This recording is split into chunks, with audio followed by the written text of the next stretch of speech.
Okay, so we're going to talk a little bit about your estimates, scheduling.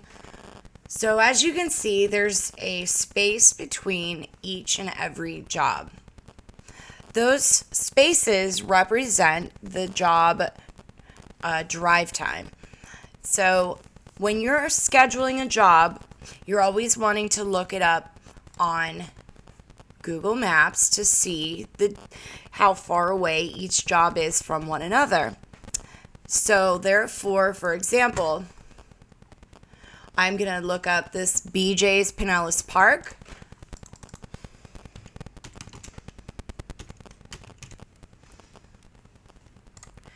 Alrighty, and then I'm going to pull up the first address here, which is 15508 Starling.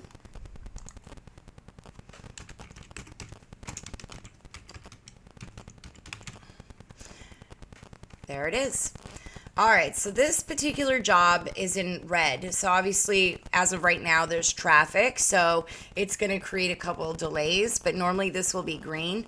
But we know that it's going to be at least an hour to get there, especially it's 40 miles away.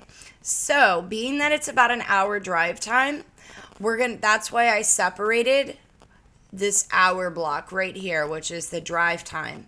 Most jobs, when you're scheduling, you're going to notice they're going to be usually anywhere between 5 minutes and 45 minutes away from each other. Those will all take a 30-minute break between one another.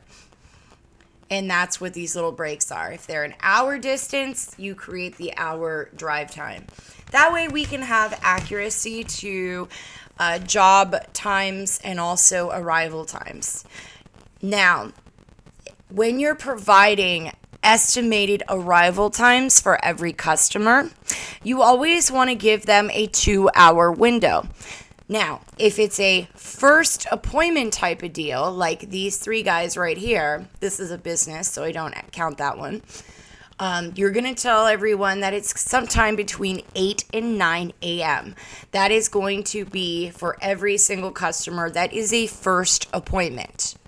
Now, if any appointments below that, you're always going to take the first scheduled time and add 2 hours to it. So you're going to see this one is scheduled from 11:30 to 1. Okay, all this means right here is that it's going to take an hour and a half to do that job. Okay? Now, when you tell them the arrival time, you're going to tell them the estimated arrival is going to be between 11:30 a.m. to 1:30 p.m. And Mr. DiRenzo here, you would tell him his arrival time is sometime between 1:30 p.m. and 3:30 p.m.